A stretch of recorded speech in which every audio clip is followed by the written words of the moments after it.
Welcome, everyone. The regular meeting of the Kansas City Public Schools Board of Directors for January 24th, 2024. Today is the 24th, yes? Is called to order. Lisa, please call the roll. Buckner. Present. Curls. Present. Ford. Present. Jackaway. Present. Kendricks. Here. Sagastumi. Here. Cortez. Here. Lisa, are there any outstanding action items? Not at this time. Thank you. With that, we're going to move to public comment. Just to note that we preface this every couple of months with just a reminder of the purpose of public comment. Any individual interested in presenting information to the board may do so if they have signed up either prior to the meeting or on the outside. I don't think we had any new signups. Presentations will be limited to no more than 3 minutes. The board will not act on any issue. However, all comments will be taken into consideration by the Board of Education. Patrons are requested not to discuss individual faculty, staff, or students. You're reminded that this is a public forum. Individuals may only sign up for themselves. Sharing of time or substitution of speakers is not permitted. I have made that mistake in the past, so I apologize if I confused folks previously. The board allows for up to 10 speakers per public comment period, and signups are taken in the order the individual contacts the board secretary. This evening, we have 7 individuals who have indicated they wish to address the board this evening. As a reminder, comments are limited to 3 minutes per speaker. Our first speaker is Rose Welch. Please come up. Welcome.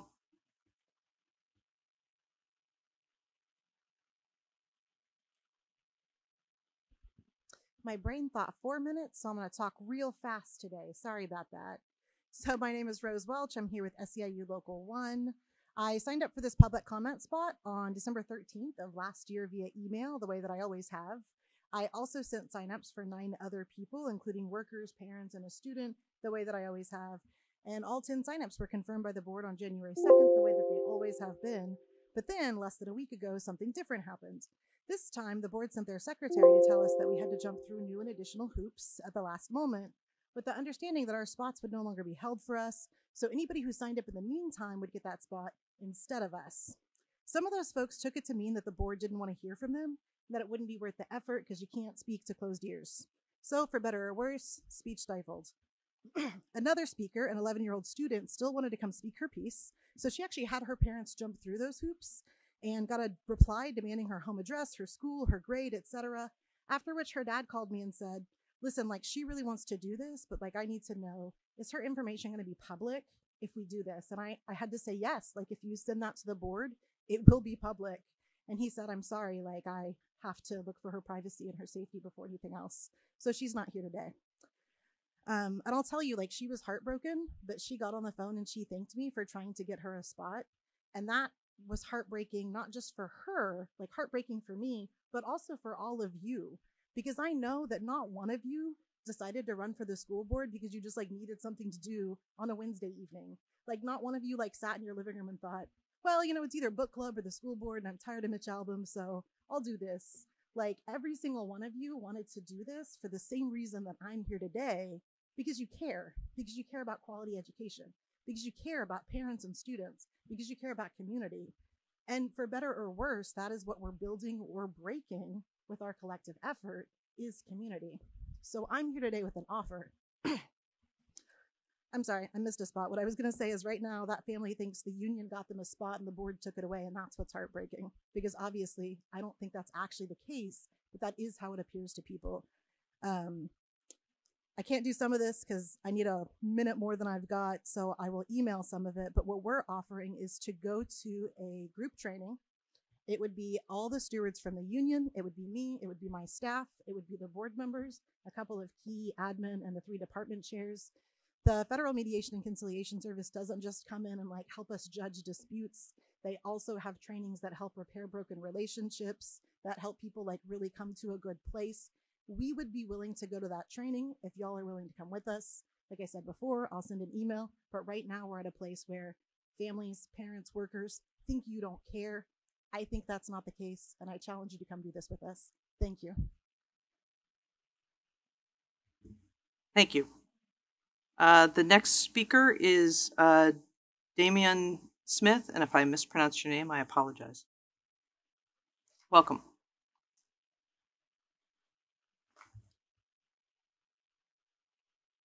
It's good on the first try. My name is Damian Smith. I'm here with SEIU Local 1 and members. I am one of the grievance reps, and I just wanted to share some information about some ongoing issues. So, historically, Kansas City Public Schools and SEIU have had a very healthy working relationship. We've worked together to help resolve numerous issues for our members, and even recently, this year, we've been able to use the grievance process to come to mutually satisfactory results.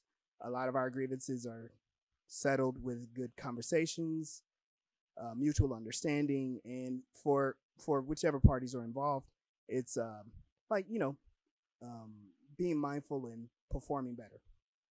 One of our examples is we resolved some summer school scheduling issues really early in the process, to where we were able to speak with supervisors at a time where the issue was pretty fresh, had a good resolution. It was great. There are a lot of other situations where we were able to address employee conduct. And recently, as last week, we had a member who had some concerns, wanted to go through the grievance process and had to be heard. The situation was handled with a single conversation. And for that, I commend Kansas City Public Schools. However, my concern tonight are a series of grievances that seems to take that history and forget it. We're experiencing some obstruction from Kansas City Public Schools to comply and even acknowledge the grievance process. At this moment, I'm processing a number of grievances, but there are two that are in particular where Kansas City Public Schools is being uncooperative. One is around paid leave, discipline for paid leave, and I'm explaining that in a second, and failure to furnish information that the union is entitled to that is relevant to the bargaining unit. We've previously had agreements around these issues, but as we move to conclude our agreements, the district has either backtracked on these agreements, or they have ignored us altogether and will not respond. This is very frustrating and disappointing because we had this history of being able to work out all of these issues. And it's mainly due to the fact that now we're at the point where we believe that maybe the district is behaving in bad faith. Now, we know that there are new staff members that are involved. There's a lot of shuffling around, and we understand that mistakes can be made. But I would implore you, the board members, to take a look into these issues, because we want to continue a very healthy and strong relationship to resolve issues with Kansas City Public Schools and our members. Thank you. Thank you. Next speaker is Jermaine Sales.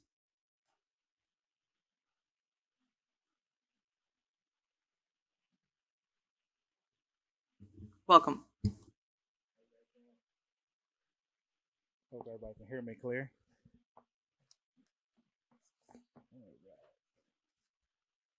All right, my name is Jermaine Sales, and I'm here with SEIU Local 1, the labor union, which is made up of custodial, maintenance, and child nutrition workers at KCPS. As a shop organizer, I've seen a trend over the last 2 years, serious issues with workers not being allowed to use their earned paid leave. Sometimes it's just discouragement from supervisors, like when they try to dig into your personal business, your personal lives, to decide, whether they want to, give you that personal leave. And for one, that is a violation to our policy and the terms of the contract. Our right to use and earn paid leave does not and should not depend on how much privacy information you have to give to your supervisor. We are all grown folks here and do not deserve to be treated like children. We work, we are working professionals and deserve to be treated with dignity and respect. Sometimes it's bad decisions being made on the fly without a regard of past practice of the needs of the workers, such as inclement weather days. We can't predict when they will happen, but we can predict that it will happen and plan ahead as how we will work together to handle them, just like we do with our maintenance workers, um, with the ice on the sidewalks as well as plowing the snow. But for everyone else, every weather event is a mess and a mess of who has somehow make it to school where the cafeteria be empty, or maybe they have to stay at home, and they get short of pay. And sometimes it's hard because food, rent, and necessities are at the rise right now. We are working professionals and deserve to be treated with dignity and respect. Dignity and respect is something that we do our best to teach to our children in this district, and but we cannot teach it if we don't teach ourselves. And we have a model with our children. We model our children to be very respectful to others, and if we don't get that across to our supervisors and to our directors, then that becomes an issue, and it disrupts students, it disrupts the teachers, it disrupts the district. But at the same time, it disrupts our members as well. And so we just ask that the district please look into that about dignity and respect, because at the end of the day, it's those essential workers that come in when everybody else is off to have to do the work, and they just want to be treated with respect. Thank you. Thank you. Our next speaker this evening is Cecilia Schaefer.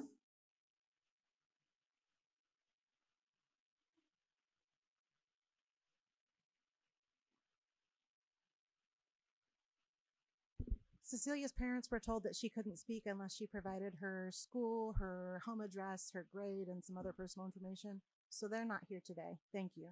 Thank you. Next speaker is Jerry Stinnett, or Stinnett.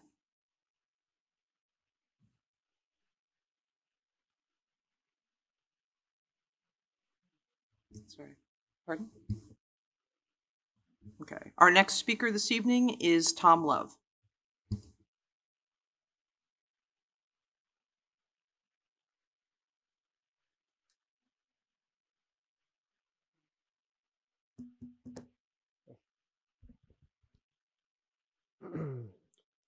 What percentage what percentage does the school board believe? I'm kind of nervous, I guess. That's typical. Okay. What percentage of students do you think are capable of reading on grade level at the end of third grade? Any idea? I think it's a lot higher than what we've got now. A lot higher. And you know what? That's critical. Just think of their lives if these students could read on grade level at the end of third grade. What kind of change would that make?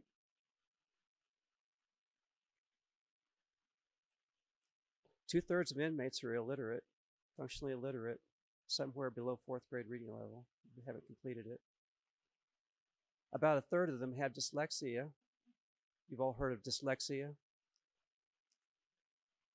Master's rereading specialist is trained to work with them. If they went to Olathe Title I schools, which they have 10 of their 35, the bottom 20% would have gotten help every day. The ones with dyslexia, they say it's 1 out of 6, about 15%. They would have gotten help every day from a master's rereading specialist before they entered third grade. Over 500 hours of tutoring. When I started here, there was not one reading specialist in the elementary schools. Not one. They had 6 at the high school level. St. Louis, same thing. I know because I requested a sunshine request on this, what do we send off to the state? Because I'd like to know what the state knows and doesn't know as well. We have 22 people that we're using Title I monies for reading help. reading teachers. I don't know if they're master's reading specialists or not.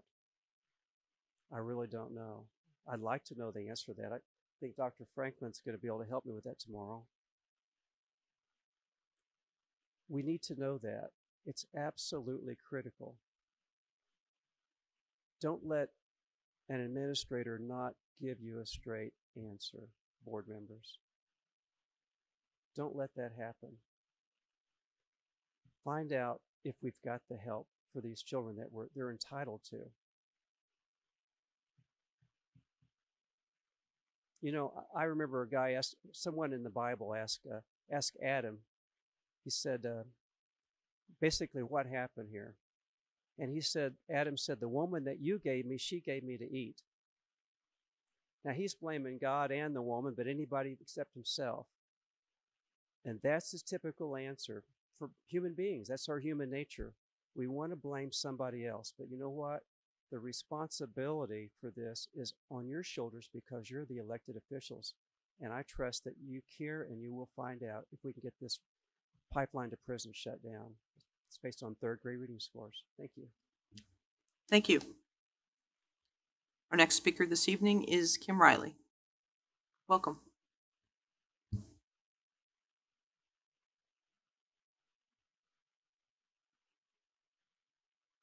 Good evening, everyone.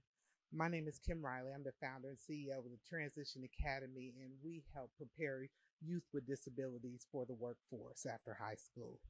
We recently published a report entitled The State of Youth with Disabilities in Transition Report to help all of Jackson County to understand what is at stake with this population. In Jackson County, Blue Springs serves the largest share of students with IEPs at 15%, followed by Lee Summit at 14%, of course, followed by KCPS at 13%. Black students across the state of Missouri, while they make up only 17% of students with IEPs, they actually account for 54% of incarcerated youth. Of that number, 88% of those students are male. As you know, KCPS, you all serve the largest percentage of youth of color with disabilities in all of Jackson County. The goal of education, as we know, is to prepare students for life after high school so that they can be successful. School districts in the special education space, they're required to track post-high school success through indicator number 14. This indicator, it lets school districts know where students are 1 year after graduation. Are they in a 2-year or 4-year college or university? Are they employed or in the military? Are they in another type of maybe disability-specific program? It lets us know where they are and how well they were prepared for that next step. Most Jackson County school districts met indicator 14 benchmarks in 21-22. In fact, 86% of Jackson County districts met the benchmarks. But KCPS and Grandview failed to meet indicator 14 in 4 out of the 5 years. In fact, KCPS has not met the post-high school success benchmarks ever since indicator 14 was established in the 2017-2018 school year. There's a saying that goes, to whom much is given, much is expected. It's time for KCPS to seriously commit itself to equipping students with disabilities with the tools they need to be successful once they leave your institution. In 21, you all got it right. You recognize the importance of improving the trajectory for this population when you unanimously approved an MOU with the Transition Academy to work with high school students on post-secondary and vocational preparation. It's time to recommit yourself to these students and families by upholding this agreement once and for all. Thank you. Thank you. The next item on our agenda is a report from the District Advisory Committee. Invite Ms. Manuel Clark to provide us with an update. Welcome. Thank you all. Good evening, everyone. I wanted to share a few things that the DAC has worked on over the past month or so since we last talked. To start with, we had our third general meeting of the school year on January 11th. Due to inclement weather, we met virtually with the invaluable assistance of Courtney Adams. We heard from delegates at schools across the city. Delegates from Hale Cook Elementary discussed their successful food drive. King Elementary advocated for tutors for students. And Southwest High School discussed the grant received by their FACE liaison to create a community garden. Dr. Collier provided timely information regarding AMI and snow days, as we had AMI days directly after. School Board Representatives Curls and Kendricks encouraged delegates interested in participating in Advocacy Day on the 6th of February to reach out as soon as possible. And Kathleen Pointer provided information about the two Advocacy Days coming up, along with sign-up directions. So right now, the DAC is currently exploring startup training for parent organizations across the district. There has been a request for this and a request for leadership training. And while we have historic documents for trainings, I am not aware of trainings that have occurred in the past. These documents date back to about 2015. So right now, we're currently working to revamp those to see what we can do. We are hopeful we can find a framework soon, and we'll reach out for ideas to successfully pilot a training. But one key element is figuring out what has worked for other organizations and what is not. I appreciated Jennifer Wolfsey's suggestion to look at successful organizations, not just in our district, but throughout our region. And we will keep you all in the loop as we work through this process. Outside of the general meeting, the DAC Executive Board was able to visit a few schools, most notably Northeast Middle and Hale Cook, and just kind of get a tour throughout the school buildings. We were able to meet with many of the teachers and administrators, and were able to see students in their element. One of the most notable things that we saw at Northeast was their wonderful library. It is a sight to behold, and the librarian there is doing a great job bringing in new items for students to get interested in, educate themselves with, and just get lost in books. One of the concerns that was highlighted by the FACE liaison there was the auditorium facilities. She felt strongly that those facilities very much need to be updated. As we toured it, we were able to see many of the chairs in the auditorium that were broken, essentially creating a safety hazard for students and for families. One of those things, like seeing that, is something that really highlights the importance of looking at what the bond issue can do for us as we start to move forward. But seeing it firsthand is important. Outside of that, we wouldn't have that illuminated to us. We are scheduled to visit more schools in the coming semester and welcome invites from any school that will have us. As far as the board itself, we lost one of our members, Ibrahim Ramsey. He stepped down at the end of December. Our executive board is moving through the process to replace him, and we will have news forthcoming. Thank you to everyone who was able to make it to our last general meeting.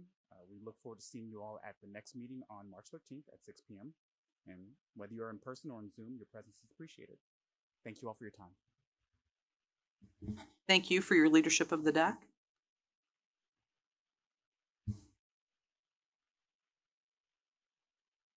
The next item on our agenda is the superintendent's report. Dr. Collier. Thank you. Good evening, everyone. I do have some announcements to make this evening, and I'll go through those in just a moment. Following that, we'll have the fiscal year 23 final audit presentation. We'll have the acceptance later. And then we'll have a video highlight this evening, a mentoring update, and then charter school sponsorship update.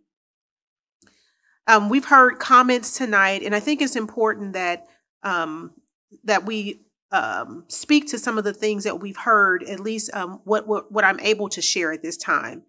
But what I will say is KCPS appreciates and we value our staff. As all of our staff, we know impact the lives and the educational environment of our students. KCPS believes in open communication, and we know that it's critical for a healthy work environment. Having employees who are fairly and appropriately compensated and treated, consistent with agreed upon salary schedules, only strengthens our work. We invite any employee who has questions or concerns regarding their compensation or benefits to please reach out to HR and request a salary review, or if there are concerns, to reach out and let our employee relations department know what those concerns are. We will continue to work collaboratively with all of our bargaining units to address concerns, to find common ground, and to build mutual understanding and respect for all parties, and that is our commitment. Next slide, please. Some of the highlights that we want to share this evening, our students are doing some awesome things, and so we want to always make sure that we're highlighting what they're doing and we're celebrating just those accomplishments, those great things that they're doing and engaged in. We have several dance competitions that have taken place, and KCPS recently celebrated remarkable success in various dance team competitions showcasing the exceptional talents of our students. The Paseo Academy, a fine and performing arts dance team, went to Fort Zumwalt High School in St. Louis on Saturday, January 20th. For each division, our wonderful dancers represented, and here are their results. Game day, they received first place overall. Palm, they received 5th place overall. Lyrical, 2nd place overall. And hip hop, 3rd place overall. Then on Saturday, January 20th, students from Southeast High School, Lincoln High School, and Lincoln Middle School actively took part in the KC Classic Dance Team Invitational that was hosted at Lee Summit North High School. Our wonderful dancers represented, and here are their results. Southeast Excalibur Dance Team brought home a 4th place win in a 1A Precision Jazz, 4th place in 1A Hip Hop, and a 4th place trophy for their 1A Mixed Routine. Lincoln High School brought home a 5th place win in Lyrical and finished 4th in Hip Hop. Lincoln Dance Team also received the Judge's Choice Award for Outstanding Showmanship for their prop routine, Car Wash. Go to the next slide, please. Now for a debate, Kansas City Championships. Exciting news from photos from the debate Kansas City Championships at UMKC. We have John McGee and Asia Beeman from Lincoln College Preparatory Academy that secured a 4.0 record, clinching the title. As a result, they qualified for the National Association of Urban Debate League's National Championships in Chicago. Also, Eli Davis and Max Pedreros also performed well with a 4.0 record, earning them a runner-up position on speaker ranks. Next, the first LEGO League Robotics Regional Championship. 3 of our elementary schools' robotics teams qualified for the first LEGO League Robotics Regional Championships on January 21st at Crown Center. They faced off against 45 other teams and more than 350 other students as they look to take the championship. We are extremely proud of the following teams: Foreign Language Academy, and their name is Panthera 6, J.A. Rogers Elementary, RoboClaws, and Phyllis Wheatley Elementary, Wheatley Wildcats. Finally, we have KCPS Advocacy Day that's coming up. We have a community involvement opportunity on February 6th, and we are headed to the Missouri State Capitol for Advocacy Day. KCPS will provide transportation to Jefferson City, where we're going to meet with state legislators to discuss issues important to public education. We will be heading back to Kansas City that afternoon. You can save your spot by emailing KCPS Senior Policy Strategist Kathleen Pointer at kpointer@kcpublicschools.org, or you can fill out the form at the link that's provided on the screen. I will say yesterday we had our SDAC, our Students Advisory Council, and many of those students are very excited about Advocacy Day and are planning to participate as well. Finally, we have some KC Scholarship recipients. This month, KC Scholars notified 19 students that they each received a $50,000 scholarship award, $950,000 in total, to attend Missouri State University in Springfield this fall. Another surprise announcement in November awarded 11 students from the class of 2024 the KC Scholars Scholarship to attend regional universities. This brings KCPS's grand total to $1,500,000 for this school year. Congratulations to each of the students for being selected for these amazing scholarships, and thank you to all of our College Access team members and other staff who supported them in their application process. Eligible 9th graders and 11th graders are encouraged to apply at the Great Jobs KC website for the current cycle. The deadline is February 23rd, 2024. And for more information, you can visit greatjobskc.org.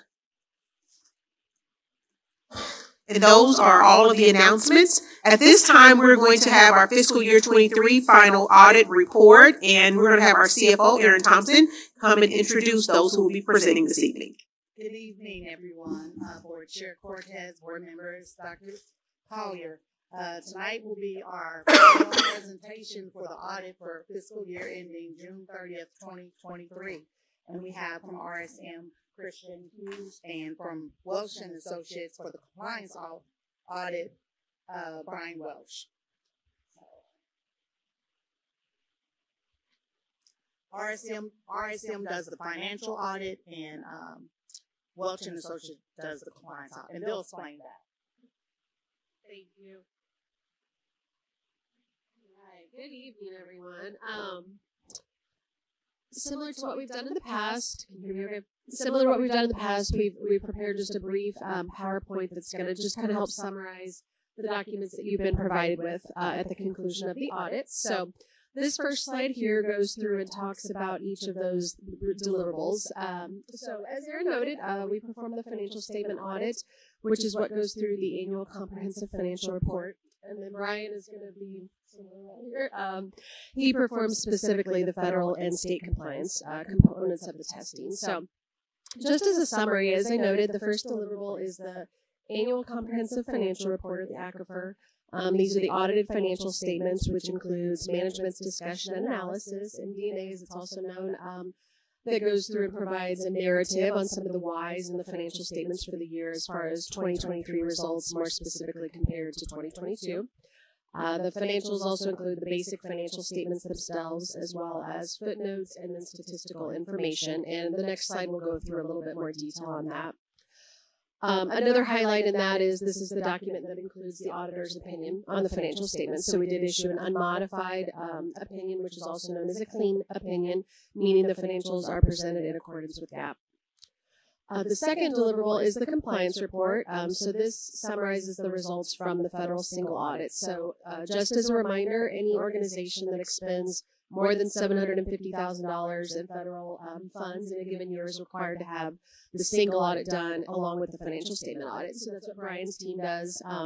You'll see in that document, the district by far exceeds the $750,000 threshold. I think you'll see this year was almost $70 million in federal grant expenditures, meaning services that are covered by federal grant dollars that the district receives. So this document goes through and provides a summary. There is the schedule of expenditures of federal awards, so you can actually see detailed out every grant that the district did receive and expend this year for information purposes. So you can see who were the granting agencies providing information and what were the grants received and expended. This document will also go through and then summarize if there were any material weaknesses or significant deficiencies that came up in the course of either the financial statement audit or the compliance report. Those would be communicated in that document, and you'll see that there were none this year.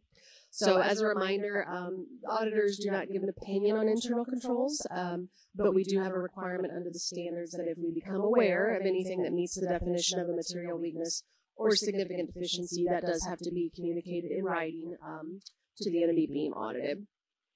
Also in that compliance report, just for perspective, because I know on the last slide, we kind of like to provide you with I'll just say a reminder, a few year history of any findings that have come up. So in the compliance report, just so you know, each year the auditee or management has to, if findings come up in the preceding year, a written response has to be provided on the status of those findings and if management feels they were addressed, corrected. So last year there were some findings that we communicated during the audit process, and you will see the required summary in this year's compliance report with management providing an update that those had been corrected, and when we continue through, you'll see those particular findings were not repeated this year for the ones reported in 2022. The other document is the state compliance report, and I'll let Brian summarize that one when he jumps up here. And then the last one is the communication to those charged with governance. So that's the smaller stapled packet. In summary, auditing standards require that there are certain topics that we communicate back to the board on at the conclusion of the audit. So you'll see some of the examples listed here. The theme is it's going to go through and remind, first of all, just where the responsibilities of each party as it relates to the financial statements, the audit information, and the standards we follow. It goes through and highlights in a lot of ways the results of the audit. So, for example, if we had any audit adjustments, if we had any past audit adjustments, those are summarized in that document. If there was any new or significantly different disclosures that were required to be added this year, that's the information that's summarized in this. And again, another topic you'll see the absence of, but just as a reminder, if the auditor is encountering any issues, disagreements with management, problems getting information from the departments or anything like that, we do have a responsibility to report back to you on that. No such instances occurred this year, so you'll see the absence of that topic in that document. The next slide here is just going to break down a little bit more, and I apologize, that should say fiscal year 23, but as far as the annual comprehensive financial report, this summarizes at a higher level just again the content. It is a large document. So moving through quickly just some of the topics, the document starts with the introductory section. There is a transmittal letter in here that is prepared by the district and gives general information, economic information, schools, student statistics, etc. Next is the audit opinion, which as I mentioned was an unmodified or clean opinion on the financial statements this year. The next section is management's discussion and analysis. So this is an unaudited section, but like to highlight it because it is the area where management has an opportunity to go through and prepare really a narrative. And as I mentioned, provide some information on financial results in the current year compared to prior year. We summarized some information there as well. Management chooses to present some graphs, et cetera, that kind of help break down some of the information. So a couple of things you'll see noted there, revenue by source. So again, perspective on what are the different revenue sources that the district gets. Certainly the two largest really being the property taxes and federal grant funding. But you can see probably in a little more easy to navigate through way perhaps of just a bar graph that kind of breaks that down. Cost of services, that's another chart they show that just gives perspective on what is the cost of all the services we provide, which ones are covered by what's considered program revenues like grants, and which ones are end up being covered by some of the more general categories such as the property tax source. Budgetary information that is presented in the RSI section, but here again management can provide some updates as far as if things exceeded or fell under the budget, the why on that occurring. And then lastly, that section goes through economic factors. So it starts to give highlights as far as what does next year's budget look like and what are some of the factors that were considered when preparing the subsequent year's budget. Next, you have the basic financial statements. So noted there at the start, the financials, there's a balance sheet and income statement that's consolidated for the district as a whole, and that's going to include all pieces. It's referred to on the full accrual basis, so that includes all the fund activity as well as long-term assets, capital assets being certainly a big piece for the district, and then long-term liabilities. So the funds do not track or report the long-term liabilities, but this set of financials is where you see some of those larger pieces, such as debt, pension requirements, etc.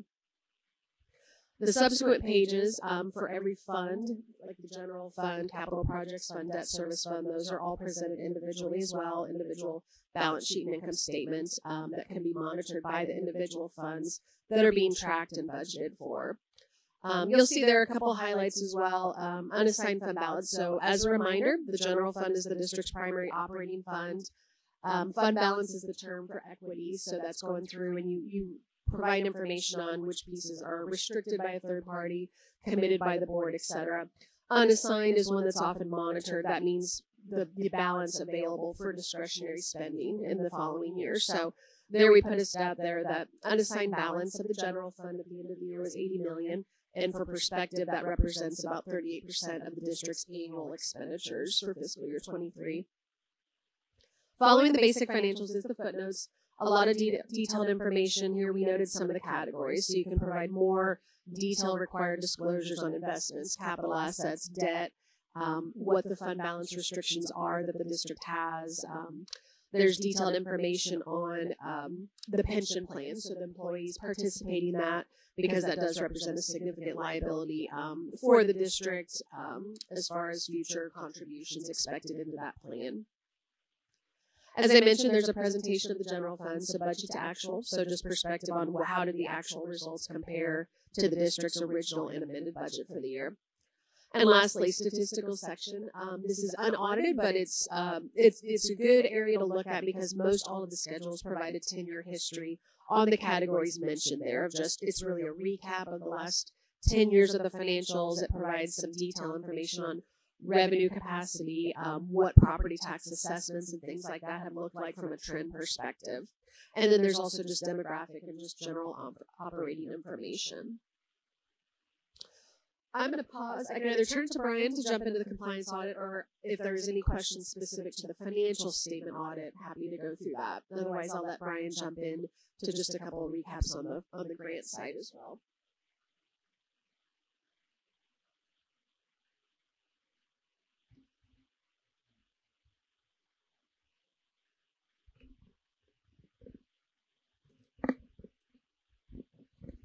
Thank you. So Kristen explained that we audited the federal program, so I won't go through that in any detail. You did expend about $66 million, and so we go through there's a methodology that we select the federal program, so it's not haphazard. So we went through the methodology and the programs we selected. That's pretty small, but there were 5 programs at the federal level. They were nutrition, which is under USDA, Head Start, which is under HHS, Title I, IDEA, and Education Stabilization Fund, and all those were under Title I. I'm sorry, all those are under Department of Education. And on these 5 federal programs, we issued unmodified opinions, so we found that you operated the programs in material respects, in compliance with material respects of the rules and regulations that are applicable for each of those federal programs. And there's a 10-year history up there. So if you look in the far right column, the programs that are audited are all unmodified, so they have the green. And the ones we obviously didn't, the NAs were just audited in prior years, so that's why they're up there. That's not necessarily an indicator that you have more federal programs than what's up there. And that's on page 6 and 7 of the then compliance report that Kristen talked about. On those federal programs, that we also did not have any findings in those federal programs. So are there any questions on our audit of the federal programs? All right, hearing none, as Kristen indicated, we also audited your compliance with Missouri statutes and regulations, so we just call that state compliance. And on state compliance, there were 4 primary areas on the Schedule of Selected Statistics, SSS schedule. They are the calendar, attendance, finance, and transportation. And in our audit of those 4 particular areas, we also issued an unmodified opinion. However, we did have 2 findings, one in the attendance area and one in transportation. The other piece, Kristen spoke about it on the audit on the financial audit, on the difficulties encountered during the course of our audit. We did not have any as well in doing the audit of your compliance with the federal programs or the state compliance audit. So we had no difficulties in doing our work. Are there any questions on the compliance audits? Go ahead. Me or Kristen? Sorry, just for you, just on the one that says it's qualified for 2017, but it's in red. Yes.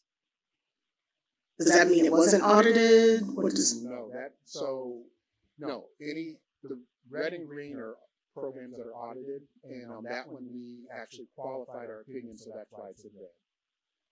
Yeah. So there were findings. Okay. All right. Thank you. Findings that resulted in a qualified opinion. Let me say it that way. Not all findings qualified. Do any of my colleagues have any other questions? Okay. You do? I do have a question. It's an attendance question. I want to be kind of very clear, since that kind of raises some flags when you talk about attendance. I wanted to ask, were there any findings of any individuals acting outside of the scope of their responsibility? No, actually. And that could be an internal question as well. Okay, so the answer to that is no. The finding actually is the person, the finding relates to someone actually doing what they were supposed to do. They just had not been added to a list, which would have indicated that they were supposed to do that. Does that make any sense? No. Okay, I'll back up. You all prepare a list to tell us these are the people who can essentially make, can go in and make changes or enter information into attendance. We take that list, we look at attendance, we select a sample to make sure that the people making changes or entering information are on the list. We came across a person who wasn't on the list, then we asked questions, and it just turned out they forgot to put the person on the list. So they actually were acting within the scope of their duties, just did not get added to the list.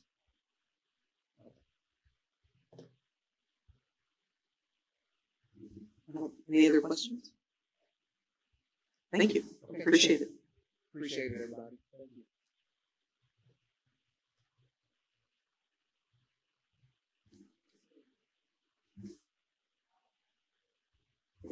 Thank you. At this time, I think, okay, now we are ready for our mentoring update this evening. And so I'm going to turn it over to Dr. Davis. He's our deputy superintendent, but he also still supervises our equity office and mentoring office. And so he will introduce our presenters for the evening. All right, good evening, Board Chair Cortez, Superintendent Collier, members of the board and audience. We're elated to stand before you this evening to provide an update. This month is National Mentoring Month, so we're just really excited about all the great things happening with our mentoring program. Joining me this evening, we have Mr. Victor Aguilar, Director of Equity, Inclusion, and Innovation, as well as Ms. Kiana McGee, our Mentoring Program Coordinator. We do have one member of the Mentoring Services team that's out today. You met Ms. Xandra Winfield-Jones early in the fall, and she'll be back with us soon. So as we talk about our relevant policies, the mentoring initiative is aligned to Policy 0.0, and we've highlighted for you where it says it is the responsibility of the school district to provide each student the necessary supports to achieve his or her highest potential. This mentoring program really rests on this notion, the impact of a caring and consistent adult. This is really one of the greatest supports that we can provide to our young people. And also it's aligned to Policy 1.3.3 that we will provide those other supports and life skills to help students along their journey. We believe this is a powerful Tier 2 support in mentoring. So the evidence is clear. There's a lot of research that does share that mentoring relationships provide powerful effects for our young people, both personal, academic, even in their future professional journey. And so it is providing an impact in a variety of ways. You will see later in the presentation data that supports that. But some of this you'll see here, that young people who were mentored were 55% more likely to enroll in college, 81% more likely to participate in sports and activities. And then one that I really like is the one at the bottom, that 90% of those who have mentors said they too would like to become a mentor in the future, to have an impact on someone in the future. And in fact, when we have mentors come in as part of our training process, we ask our volunteers, who mentored you? And we hear those testimonies. And so mentoring is really around one life impacting another. Our mentoring program, we started it in the 2016-17 school year, piloted it initially at Northeast High School and Banneker Elementary. The evidence and impact on the whole school environment was clear. The leader at that time, standing right there, sitting there, Mr. Harrison Neal, it had a tremendous impact on his school, and we are still proud of his leadership.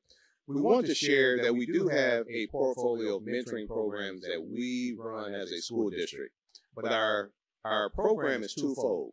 So we deliberately and intentionally seek out other mentoring programs that exist in the Kansas City ecosystem, and we partner with them.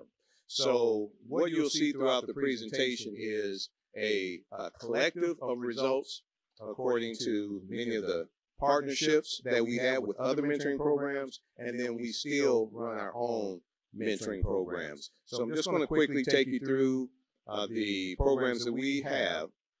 For our elementary students, we have a Lunch Buddies program. We came up with this name. We went into a school and asked students, how many want a mentor?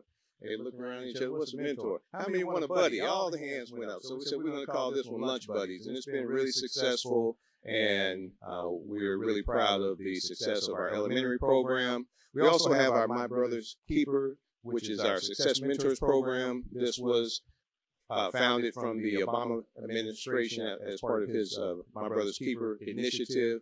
This program focuses on encouraging regular school attendance, and we're seeing great gains with this program. And I do want to give a shout out to City Year. They're one of our biggest supporters of this, and all of our core members from City Year participate as a success mentor. We also launched our Men of Color Honor and Ambition program. This is a group mentoring program. You'll hear that because of the limited availability of many male mentors, the group mentoring program allows for us to touch a greater number of students with fewer adults. So this is our group mentoring program. And then also we have our career mentors program for our high school students. And this is where we encourage industry professionals to come and pour into our young people. If you're an engineer, come mentor our future engineers. If you're a nurse, which is what you see here, I know it looks like 4 students, but there's actually a nurse there who's mentoring our current nursing students. So whatever your profession is, entrepreneur, we have students who want to follow in your footsteps, who can benefit from your guidance and support, and that you will pour into them. And now I will turn it over to Mr. Victor Aguilar.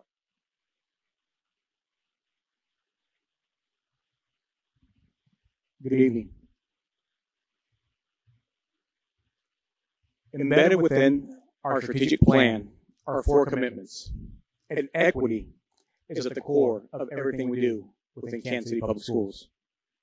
In order to achieve educational equity, we must give each and every one of our students the experiences they deserve. And we believe that mentoring can be that powerful tool to help level the playing field so our students can be empowered and can achieve their full potential. We also know, as you see in commitment number 2, schools can't do it alone, and partnerships matter. Our mentoring program can be the bridge between our schools and the community.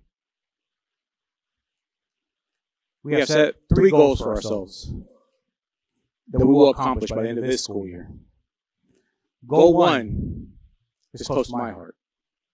And the reason for that is Dr. Davis personally tasked me to resurrect our Men of Color, Honor, and Ambition MOCA Male Mentoring Program. Our young men will be leaders from all 6 of our high schools. They will serve as just one shining example of the greatness that lies within KCPS.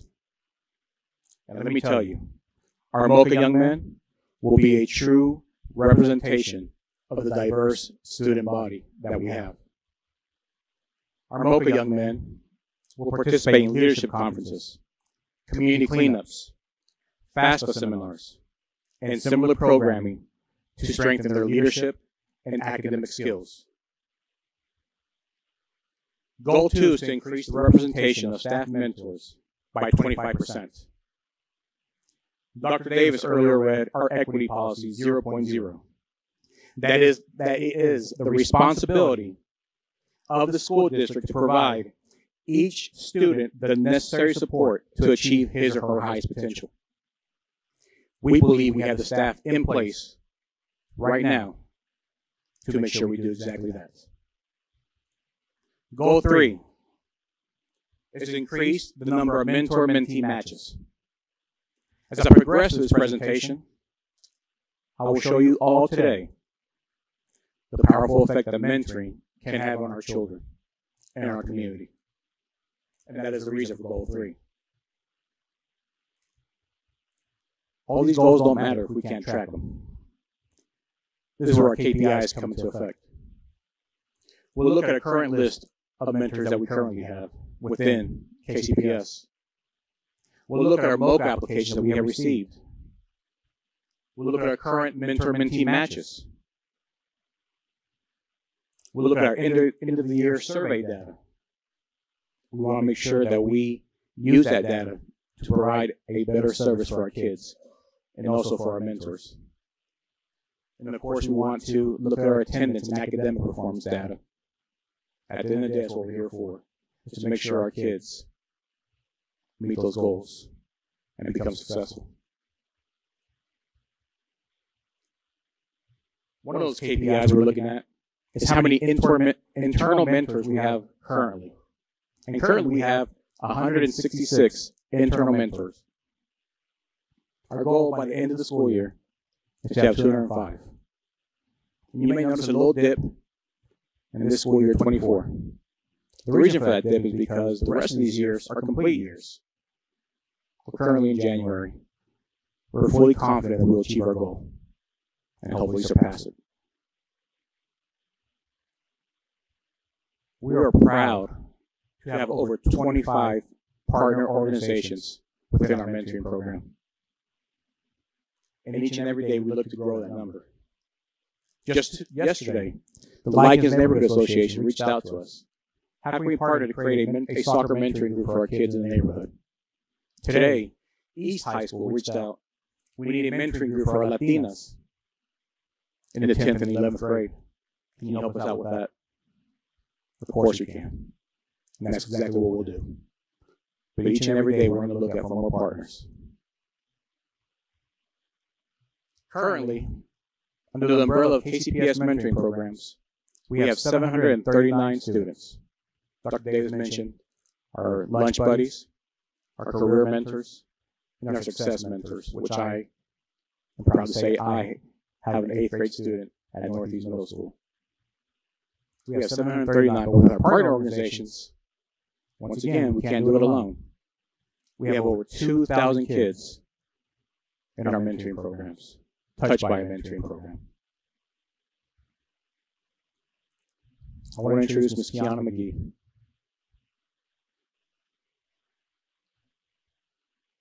As stated by Victor, my name is Kiana McGee. I'm the Mentor Program Coordinator. I'll provide an update related to what is the daily operations of mentoring department. As you can see, the name of this slide is site-based coordinators.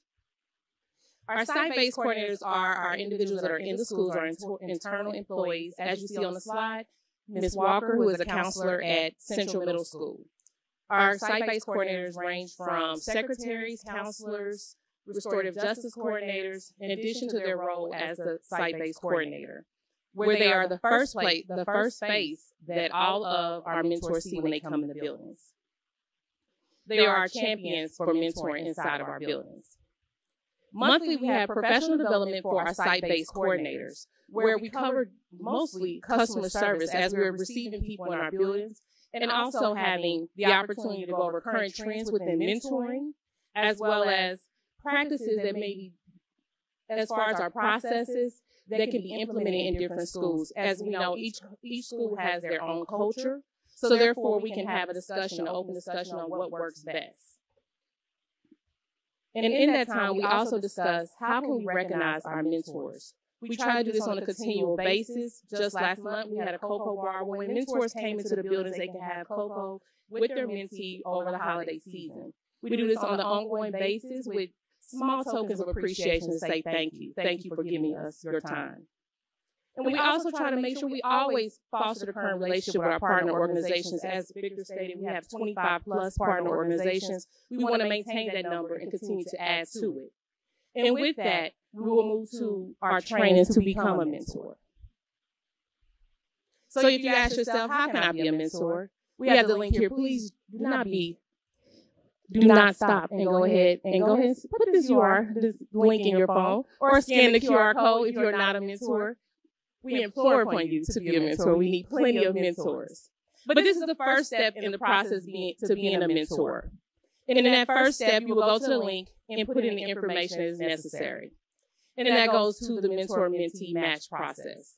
On the left here, you see a LinkedIn post. We are constantly recruiting in the mentor department to find eligible mentors. This post right here by Victor indicates where he had a call to action for those that are interested, specifically asking those in the Latinx community. So that is one of the things that we continuously try to do.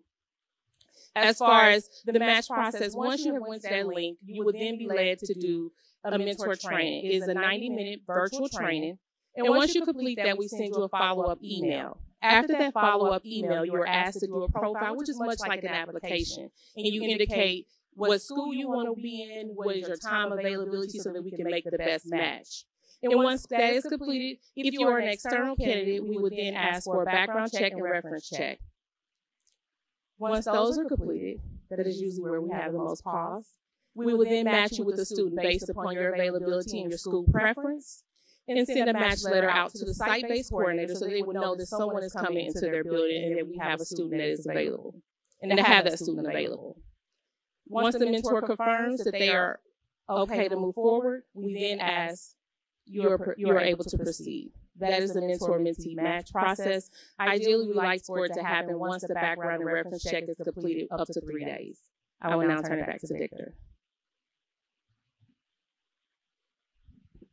We are extremely proud of our successes. But at the end of the day, we come each and every day for our kids. So we asked our kids, do you enjoy spending time with your lunch buddy or mentor?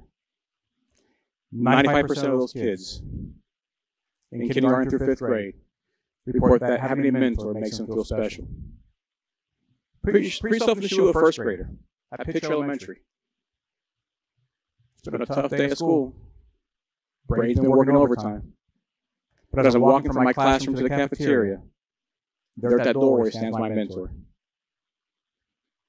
excited to be with me and spend time with me. That's the power a mentor can have. 83% of our mentors felt they have made a positive difference in the lives of their mentees. We see successes with attendance. With our students in transition, we see an almost 10-point difference if that student has a mentor. In high school, we also see a difference.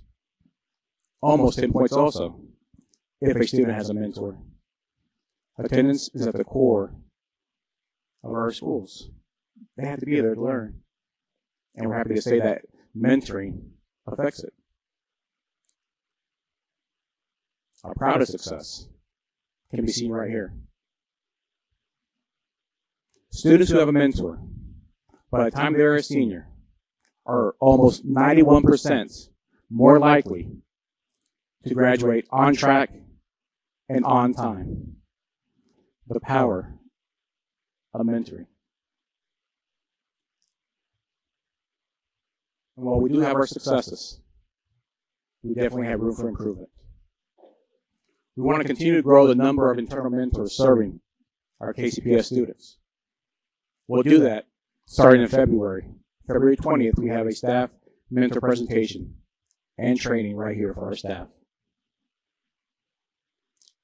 We'll begin to recruit mentors at our school buildings and go out in the community and offer some flexibility on when we offer these trainings.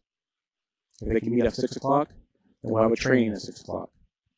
We want to make sure we meet the needs of our mentors. Representation matters.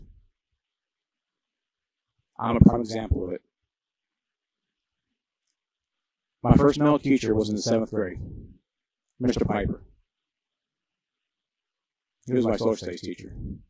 When I became a teacher, guess what I taught? Middle school social studies. That's the power of representation. And I see it, especially when I see that 8.5% of our mentors are Latino. Only 8.5%. Our Latinx population in KCPS makes up over 33% of our student population. We have over 60 languages, and over 40% of our students speak another language. Imagine the power of having someone who looks like you coming to see you and spending time with you. That's the power of representation. We also want to partner with individual schools to make mentoring a strategic priority for their building. We want to make sure that they know this data. And we want to make sure that they know the power that it can have, not just for the kids, but for the culture of their schools. We definitely have challenges. I mentioned a few a second ago. We need more mentors to meet the demand. Currently, we have over 400 kids on our wait list waiting for a mentor. Each and every day, we go out and recruit and try to find mentors in our community. We need mentors who share the background of our diverse student population. I just gave you some numbers. 33% of our population in KCPS is Latinx. 8% of our mentors are Latino. That's a community that needs to step up, and I'll make sure I do my part to do exactly that. Misconceptions about mentoring. People ask me all the time, well, they tell me all the time, it takes too long to be a mentor. I don't have enough time for that. 30 minutes. 3 to 4 times a month is the ask. We can change those misconceptions. And of course, we want to identify organizations that have a workplace culture that supports mentoring. We want to look at their mission and vision statements and see if they have that knack for volunteerism. And if they do, those are the organizations we want to approach and welcome them with open arms to KCPS and our mentoring program. We do have some action items. I mentioned we want to recruit more within KCPS. On February 20th, we have our first BOE mentoring training going on right here in this room, actually. We're actively recruiting for our MOCA students. We want to continuously provide information to schools about mentoring programs and affinity groups. We're looking to explore the feasibility of a peer mentoring program within our neighboring schools by 24-25. And we work to provide every student on our waiting list a mentor or a mentoring group by the end of the school year 25-26. We have some things ahead of us, but it can be done. This month is National Mentoring Month. You can see our bulletin board over here. Next, you'll see our videos, some of the things we're doing to celebrate National Mentoring Month. But really, if you ask me, each and every month should be National Mentoring Month. We can make a difference. In March, we want to reach out to our exceptional ed department. We have a brand new director who, by the way, is fantastic. We want to talk to her and talk to her team to make sure that our kids with disabilities have a mentor also. We learned that our communication department is powerful and they have a great outreach. And we're going to harness that power to make sure that we reach the community about some of the great things happening within KCPS and within our mentoring program. Each and every one of you guys, sit right here in front of me, to my sides, and the audience, before you leave, make sure you guys grab a mug, please. I implore you. It's a call to action. We have 400 kids on our waiting list. We want you to be a mentor. Talk to your neighbors. Talk to your friends. Talk to your family. In each mug is a pen, this same slide, and feel free to drink some coffee out of that mug and talk about us. We need you. Thank you, and we're open for questions. Thank you for the presentation. And I know that many of us are enthusiastic about mentoring. So I don't know why my colleagues just decided that was the moment to laugh. Does anybody have any questions? Ms. Kendricks, please get us started. Okay. I'm supposed to limit to 2 or 3, and so I did exactly that. All right. First, I saw that we use data to compare those students who have a mentor to students who don't. Do we collect or use data to look at the improvement of individual students, like from before they had a mentor versus afterwards, to see the impact that it has on them? We do. Prime example, if you don't mind me going back for a second, prime example of this right here, this slide right here, see. This is a prime example of it. On the right-hand side, that number right there is increased once they have a mentor throughout the high school, in their high school time. So if they didn't have a mentor, but they gained one, that's the percentage increase right there. Sorry, I saw that one. That's giving us the data on comparing, like, our mentor group to a control group. But I'm talking about if we're looking at an individual student, say there's a third grader who got a mentor, and they were really struggling with behavior and things before, do we have anything to show that receiving a mentor for this individual student had a significant impact? Are we looking at that? We track all of our ABCs, attendance, behavior, course performance, and we can see the impact of students before they were matched to afterwards. So we do look at a lot of data, more than what's in here, but we do exactly that. And then when we look at whole group, we are, as you say, comparing to that control group.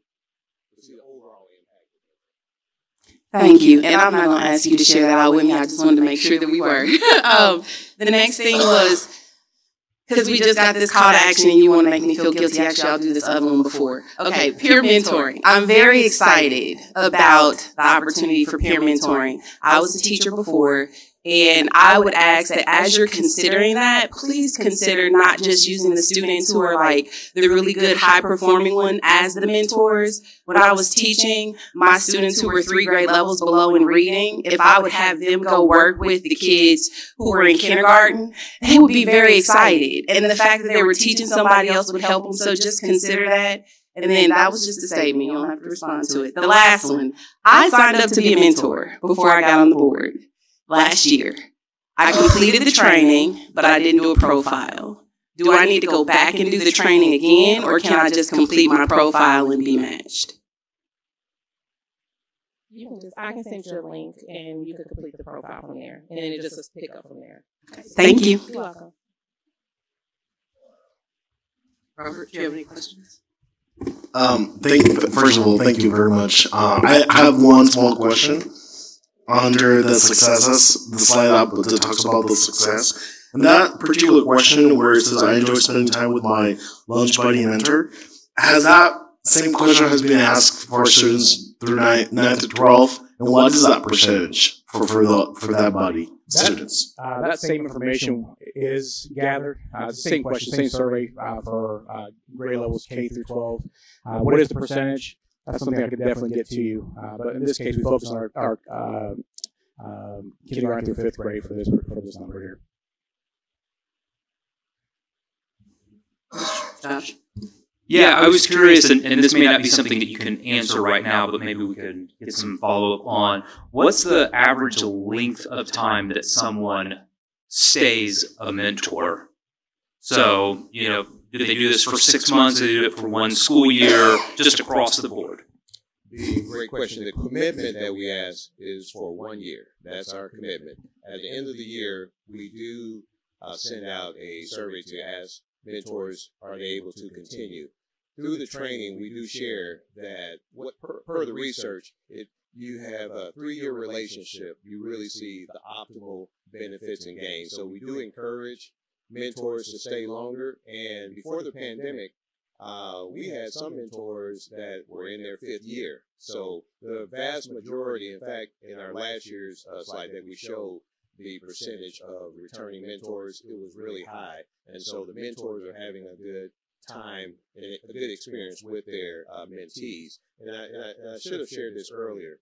We were really building a lot of momentum before March 2020 when the pandemic hit. We were up around 3,200 students mentored, and so we were really touching at that 25% of our students in our district receiving a mentor. Now, we can only get there because those mentors were coming back and staying with the program.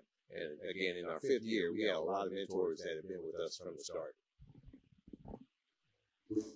And one other question I was curious about is, do we have a prioritization of how we determine which students are the most at need for a mentor? So we're making sure that or is it just kind of there's a broad list and whoever matches up gets paired? Yeah, so we have a software, innovative mentoring. It's kind of like Match.com. And so if we have a waiting list of 8 students at a school and 3 mentors got trained and asked for that school, it will match them to the right fit according to some of their interests and markers, etc., identity markers. So it's around the best fit. And it'll tell us, the software says, these 2 are like 87% match. So we have some software that helps us with that.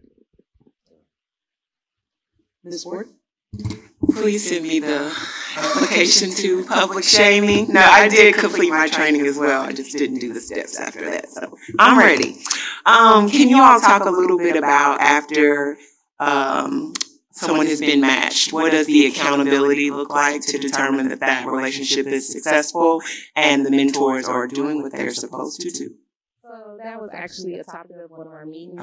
I asked that the site-based parents bring we had a prompted email, and if we notice monthly, I asked them to check, and we have a spreadsheet where we look at, are they coming so many times a month, and if not, then we send an email out. If there's not a response, then we will call and follow up from that status, just to make sure, because things happen, different things happen in people's lives, and we understand, but just kind of give us a heads up. But most people do communicate with us and tell us what's going on. Question is just, how do parents know about the different programs that exist? How are we spreading the word? Most schools have different events in their schools, and they broadcast it that way through different programs. If it's after school activity or something like that. So most of it is distributed through the schools. And so the parents have to sign the permission slip in order for the child to participate. One of the practices that I implemented was saying if it was not complete with all the information, I send the application back to ensure that we have the parents' permission. And when the kid is matched, the parent information is provided to the mentor as well, so if they want to communicate. Ms. Buckner? All of my questions have been asked and answered. Ms. Girls? So I'm hearing that it's 30 minutes a week, approximately for a school year. Do you have anything that might have a slightly less commitment, like maybe once a month or something like that? With career mentors, it has a little bit less. You don't have to do it as many weeks, but you can do it as like once a month for a longer period of time, because it is exploring careers and looking at post-secondary education, or post-secondary education, as well as what are you planning to do after high school. So that when you can work, and usually if someone has that type of restriction, we're able to work with the student and the mentor to make sure that we can accommodate. Thank you. Thank you very much for your presentation. Thank you. Appreciate it. All right, thank you, mentoring team. Before we cue up the video highlight for this month, I should have shared, and this is really for anyone who may be looking online, our mentoring program is designed where you don't have to have previous experience of being a mentor. Our training deck, when you come in, you just bring yourself. You will leave there confident and ready to understand how to build a mentoring relationship with a young person, how to support a growth mindset, how to just be a supportive friend. Everything is in the training, and you will leave confident in your ability to contribute to the success that you saw in this presentation tonight. So please hit that QR code. And we'll now cue up the mentoring video.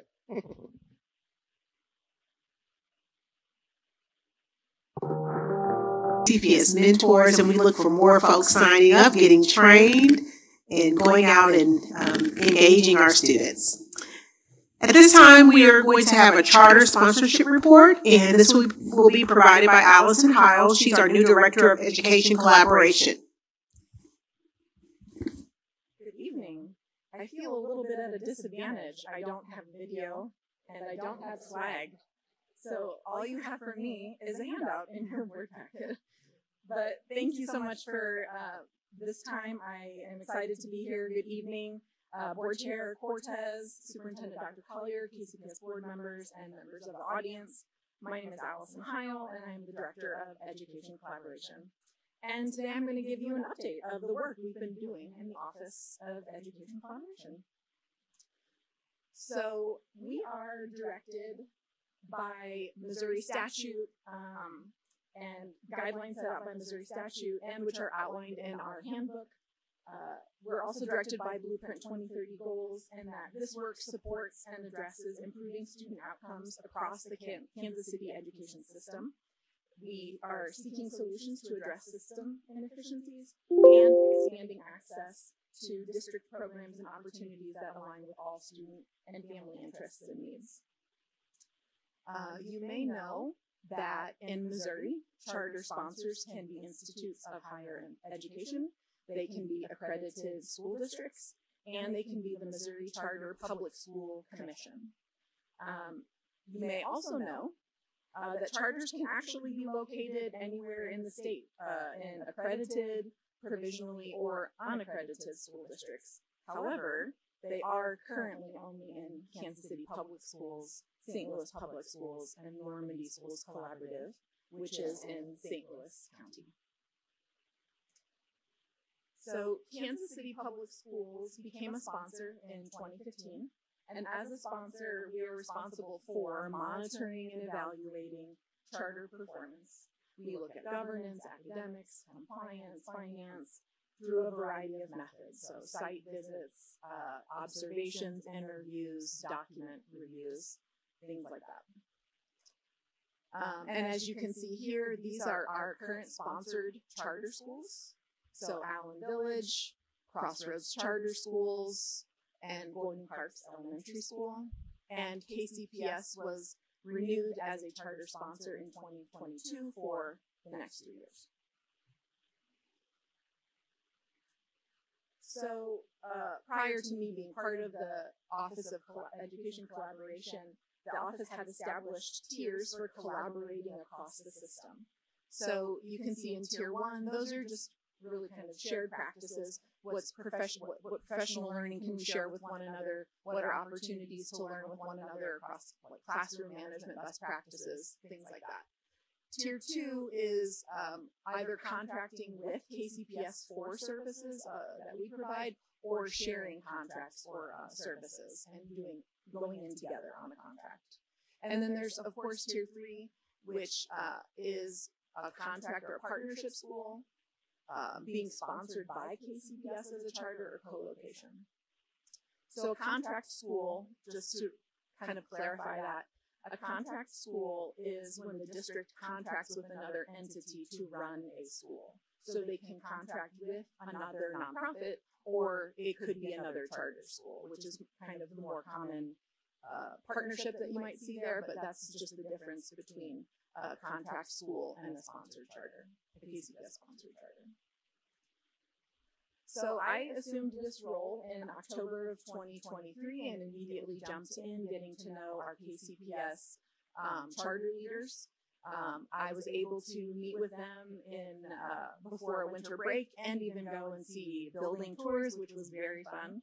I really enjoyed that. And then just last week, we were able to have our first collaborative meeting where we met together to talk about their needs, what we can be doing to support and things like that. And then also really working to systematize our quarterly and annual review process and expectations. Currently, our collaboration lays mostly in Tier 3 and Tier 2. So Tier 3 is obviously our sponsoring of 3 charter schools. And then in Tier 2, we have MOUs for transportation with some charters. We have MOUs, food service MOUs. We are currently serving 57 charter students across 4 charters in our CTE programming. And we are developing a similar MOU for students in charters to access early college academy, which I'm very excited about. And then not a consistent collaboration, but we have collaborated with a charter on providing infinite campus support. Tier 1 is where we do not have as many collaborations currently, and that is really not anything new or different for Kansas City Public Schools. It's really kind of the norm across district charter collaborations. There's not many at that best practice level, and it doesn't occur regularly. So that is one of our goals for this year, to expand Tier 1 collaboration within at least our sponsored charter schools. So we have found some opportunities to do that within conscious discipline training, potentially, EL support, particularly with compliance, and looking at facilitating some learning walks between schools of like needs, demographics, programming, and things like that. Another goal is to ensure the completion of required DESE documentation on the charter part. So you will see in your packet an example of one type of documentation they're required to complete, which is the charter assurance checklist. That's just one item, but just so you could see an example. And then on our end, ensure that we are accurately and completing DESE oversight requirements in a timely manner. Then continuing the work that we do, so we, in our effort to support our sponsored charters, we launched a program called Epicenter, which is actually a documentation warehouse. So a very easy way for charters to submit their documentation and for the sponsors to review and approve them. We had, like I said, our first collaboration meeting January 17th, and we are beginning our third quarter walkthroughs and document reviews. We are working to expand current partnerships to additional KCPS programs, like I mentioned, ECA, to additional non-KCPS charters as well. So reaching out across the system to ensure that everyone in the system knows about opportunities. We're working to develop the infrastructure for how to partner with KCPS so that it is clear across the system. And we will be reestablishing the Collaboration Council as a way to connect and strengthen relationships across the Kansas City education system. And then, of course, this has been very valuable being new to this role. I think maybe for Dr. Davis, too, is our collaboration with St. Louis Public Schools on K-12 sponsored best practices. So, continuing that work. And that is it. That's all I have. What questions can I answer? Thank you very much for walking us through the charter sponsorship process and the role that we play. I'm going to start to my right. If there are any questions, Ms. Carls? Good evening. Thank you for your presentation. So, reading through this, right now most of our goals seem to be focused on managing our charters. I'm wondering, in future years, do you see an opportunity? And it's mentioned kind of next steps as far as engaging with other non-KCPS charter schools. But I was also going to ask about some of the other education institutions in the landscape, like a School Smart or a Show Me KC Schools. Do you see some opportunities for collaboration with maybe some of those organizations and maybe even them helping to facilitate additional relationships with other charters? I do. I'm glad you brought that up, and I was going to surprise Dr. Davis with that during our one-on-one this week. But we have some folks have reached out with opportunities for collaboration. Can you hear me? Oh, sorry. Okay. So people have reached out for with ideas for collaborations that have connections to other entities, if that makes sense. Like, I don't know that I should name them yet, but interested in how, like, we have this going on in the charter world. How can we expand it or partner with KCPS in multiple ways? So working on identifying those connections also.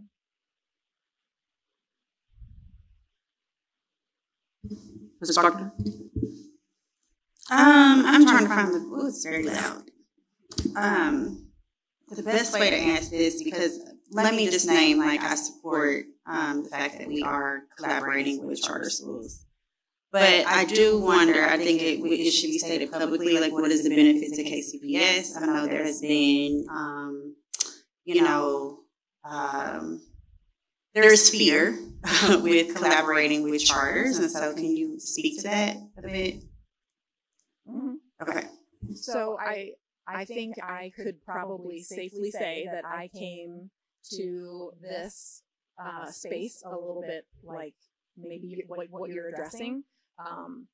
And I think because as a system, we share students, right? They're back and forth between our schools and charter schools, that if we aren't collaborating in some way, we're doing a disservice to the system as a whole and Kansas City as a whole. I think by sponsoring charters, we have a better opportunity to have a similar voice and stake in some of the things that are going on in Kansas City that maybe one school district alone cannot impact. So I would say that that's kind of where the power in partnership lies.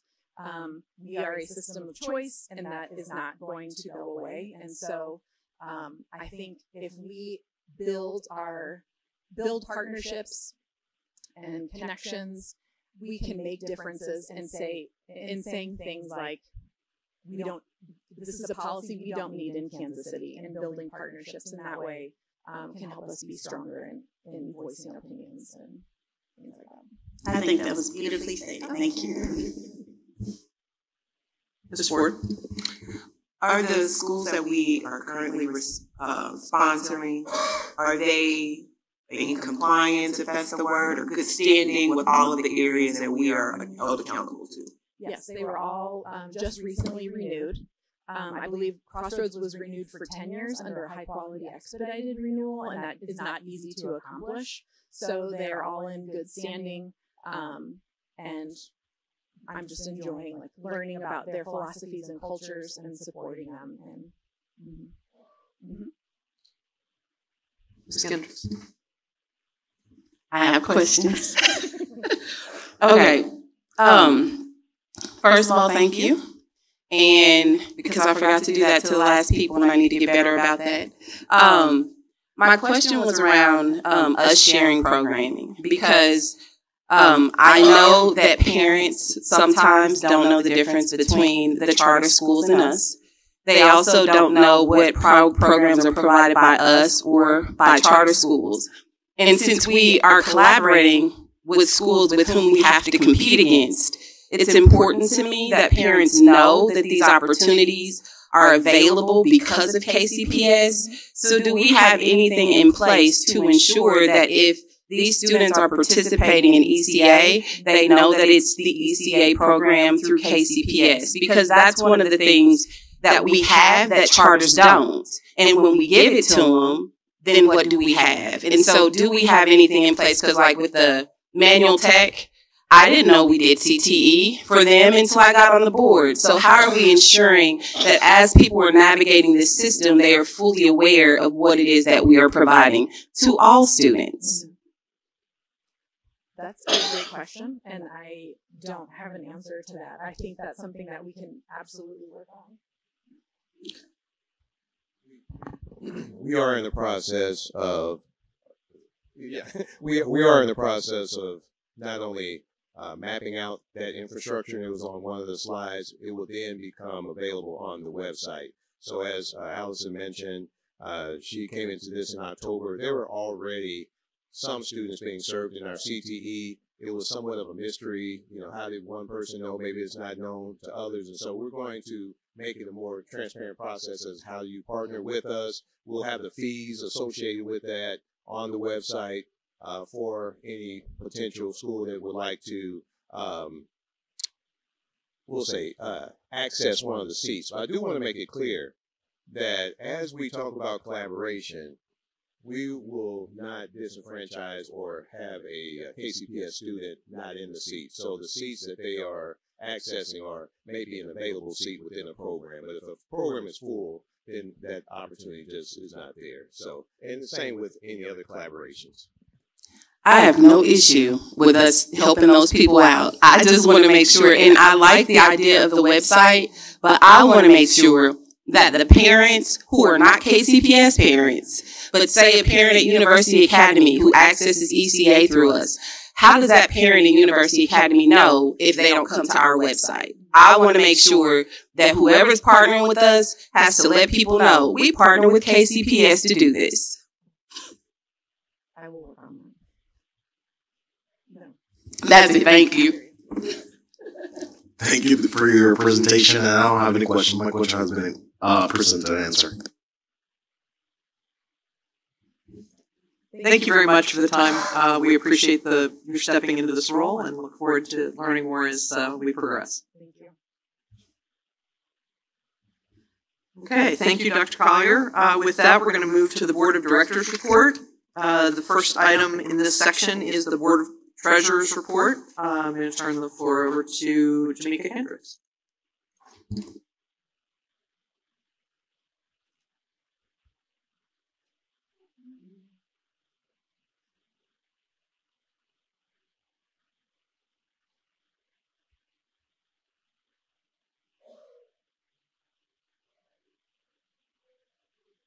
Sorry.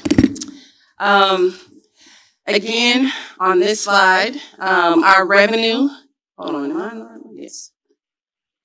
Our revenue and our expenditures on this report reflect the approved FY24 initial budget, and it was approved by the board on June 28th of 2023.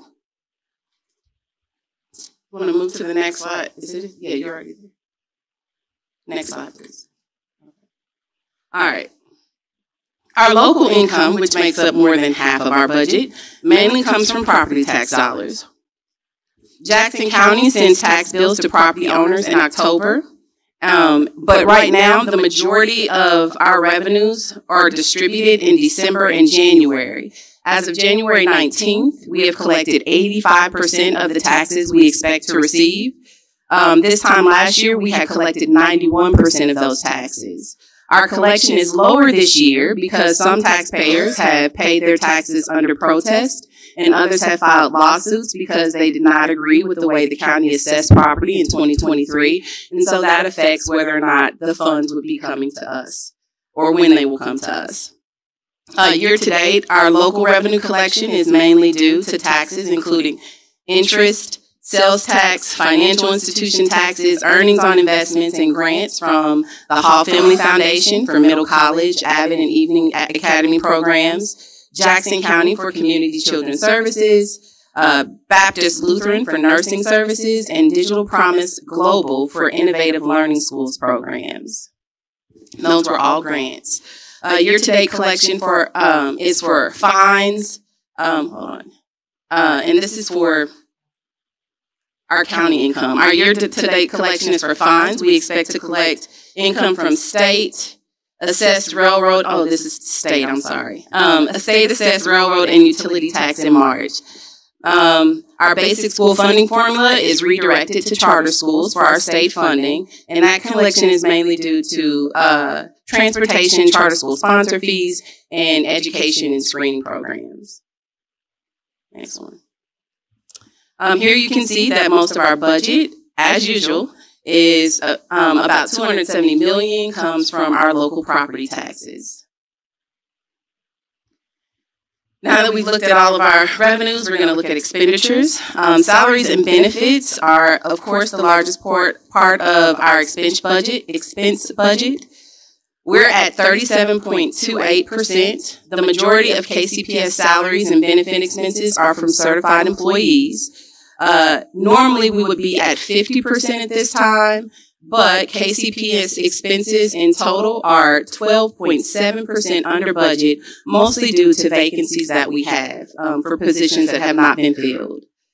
Services and materials are at 37.4%. Payments were made primarily for instructional and program improvement services, technology services, legal services, professional services, certified substitute, repairs and maintenance, vehicle rentals, gasoline, diesel, utilities, pupil transportation, property and liability insurance, communications, general and technology supplies, textbooks, musical instruments, and child nutrition food supplies. We spent a lot on services and materials.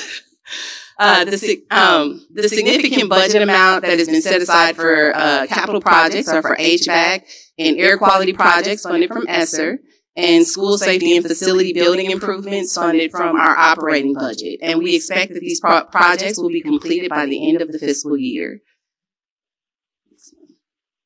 We are still spending most of our money on our people, $223.3 million. I'm sorry, I'm having an issue reading today. And 66.9 on purchase services, 23.4 on supplies and materials, and 26.9 that has been set aside for capital projects, and then 8.2 million that's been used for debt services. And lastly, we are looking at our repo account, which you know is one of my favorite things. This has decreased by approximately 100 million as we were using some of those funds to help us to continue to operate. And as we know, that's what we normally do since we get a lot of our funding in January and December. And that is all I have. I'm just going to check with my colleagues. Any questions related to the treasurer's report? Okay, thank you very much. Under the board chair's report, the only thing I'll note is that the finance committee will be providing an update probably at the February business meeting related to the timeline for the budget process. So we want to make sure that we keep our public aware of what the process will look like and where there are opportunities for public engagement as we build the budget for the 24-25 school year. So. With that, I'm actually going to turn the floor back over to Ms. Kendricks for a government relations report and request for approval. All right. This government relations report is a little longer than normal, but I promise it will not be 10 minutes. Because I had not done a really good job of thanking those people who are really helping us to be able to move forward with the work that we do with our committee.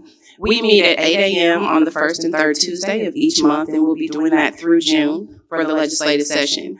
I wanted to thank Kathleen Pointer, Keith Smith, and Lisa Lindbergh because they take a lot of what we do and make it happen.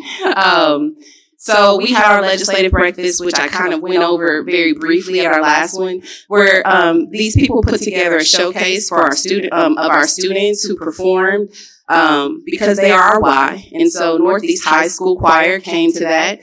We also had addictive Cardinal Cafe cookies that were served to people, and they were made by our students at Manual Tech. The space was decorated and was very warming or welcoming and comfortable, and they facilitated discussions with the legislators that helped to provide guidance to the committee on our work as we move forward and to strengthen our relationships with our local legislators. So thank you so much for all the work you do, and I am sorry that I did not give you that recognition before. Next, as we saw earlier, we will have Advocacy Day. That is one of the committee things we're doing. The goal of Advocacy Day is to bring KCPS stakeholders to Jefferson City to build relationships with legislators and gain a better understanding of the legislative process, its impact on our schools, and their role in it. On February 6th, we already have 22 confirmed participants for that legislative day. And I think it's really big because in 2019, when we did our inaugural legislative day or advocacy day, there were 6 parents and community members who participated. So this is a significant increase from what we had previously. And that's just what we have so far. And if you are interested in coming, please reach out to Kathleen Pointer. We'd love to have you. We will be doing a February 20th lobby day with KCPS and SLPS for the same reasons, but that will be smaller. And for the February 6th, KCPS is providing transportation, food, and some KCPS swag for those who attend. But on the 20th, you'll be responsible for handling all that yourself. All right. When we go, we'll be focusing on a few bills. HB 2161, which is a school board vacancy bill that was filed by us, or was filed on our behalf by Representative Peggy McGaw of Carrollton. And the reason for that is last year when Manny Abarca left his seat to join Jackson County Legislature, KCPS spent $33,533.63 to hold a special election to fill that seat. This legislation would allow us not to have to do that. The next one was HB 2195, which is our school start date, which would allow us to have the same flexibility with our start date as charter schools. And then there's some other key legislation that we are going to be talking about, which is open enrollment, which would establish transfer procedures for non-resident students to be able to go to other schools or to attend schools in another school district. The most recent version of that bill does allow districts that are subject to a desegregation order or mandate of a federal court or agency remedying the effects of past racial segregation, or subject to a settlement agreement remedying the effects of past racial segregation, which is essentially KCPS, to declare an annual exemption from that. And then we also were looking at voucher expansion, which expands scholarship opportunities or increases the funding for the Missouri Empowerment Scholarship Accounts Program that pays for students to be able to attend other schools outside of their current school district. And the last thing that's related to this is Monica and I, we are both committee members, are going to be attending the Advocacy or National School Board Association's Advocacy Institute, January 28th through the 30th. And that's going to help us as we prepare to be able to be effective as a committee and as a district with our advocacy at both the state, local, and federal level. Last thing, we recently discussed and reviewed the proposed legislative or local legislative priorities. This would be our first time actually having local legislative priorities, and the committee, after review, is recommending that we adopt those priorities as they were presented. And so I would love to entertain a motion to get that adopted today. So with that, is there a motion to approve the local legislative priorities as presented? So moved. Second. Okay. Motion has been moved and seconded. Is there any further discussion or questions? Hearing none, Lisa, please call the roll. Wagner? Yes. Pearls? Yes. Ford? Yes. Jackway? Yes. Hendricks? Yes. Sagastumi? Yes. Cortez? Abstain. With that, the motion passes. Thank you very much for the report, and I look forward to hearing about all of the advocacy activity and training as we proceed. So with that, I'm going to turn the floor back over to Dr. Collier for our regular business items.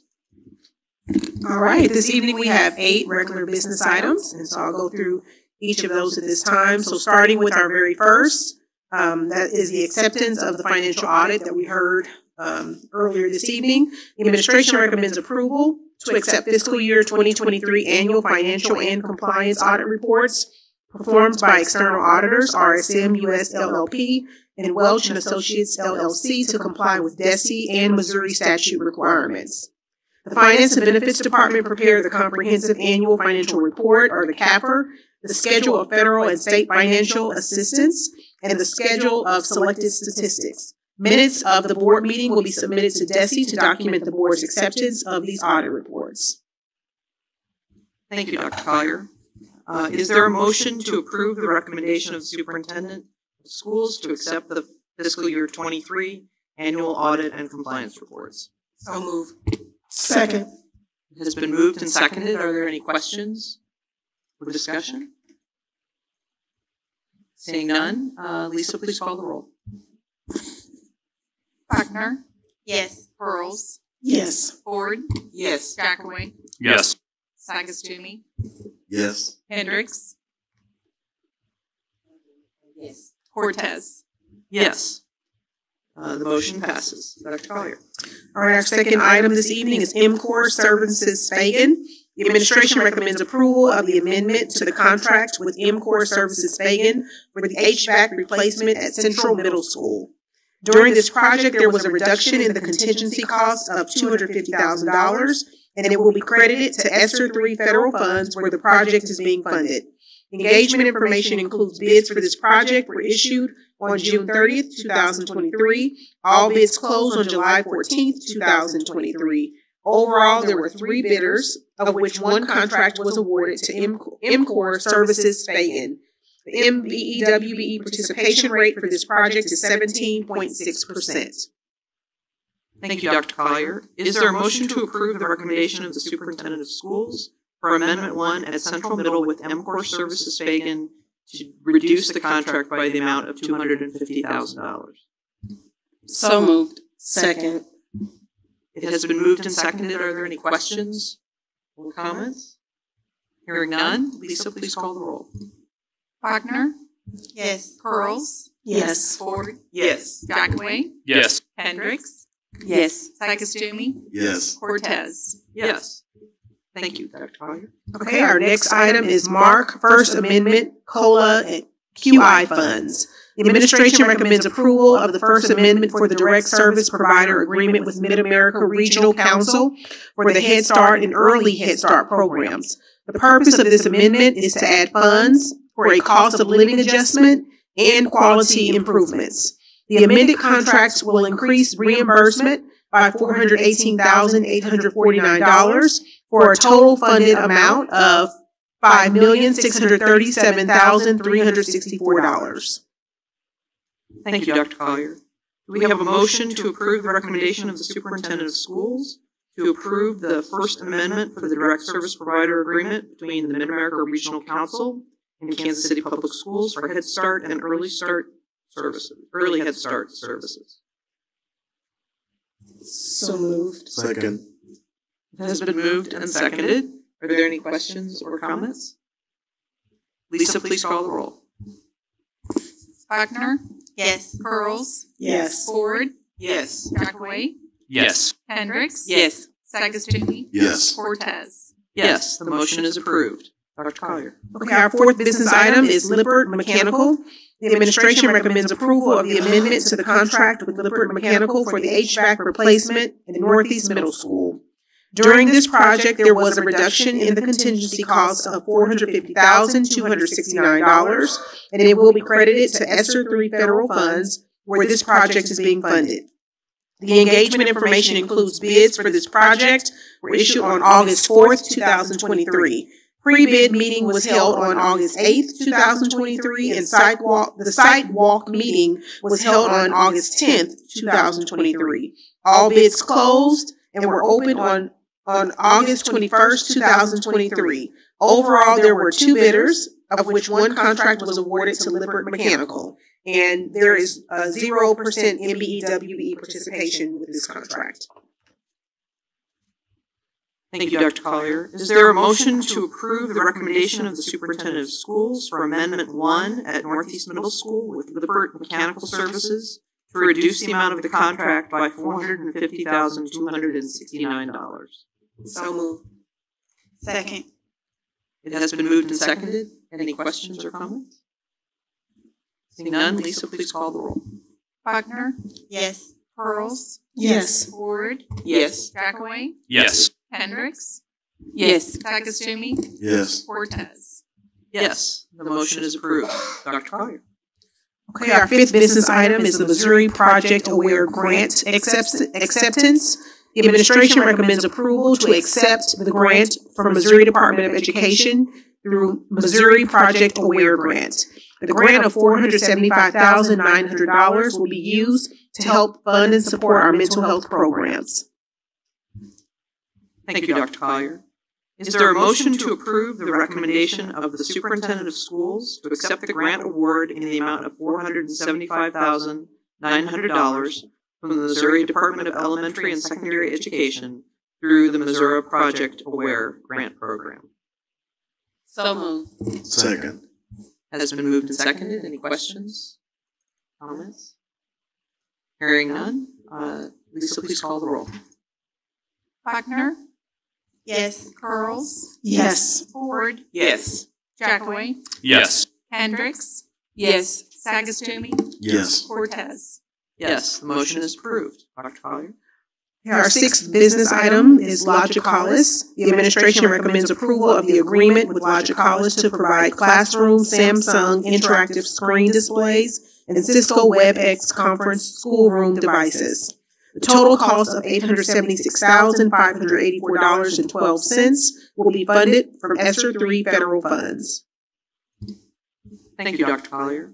Is there a motion to approve the recommendation of the superintendent of schools for the agreement between KCPS and Logicalis for an amount not to exceed $876,584.12 for classroom Samsung interactive screen displays and Cisco WebEx conference schoolroom devices?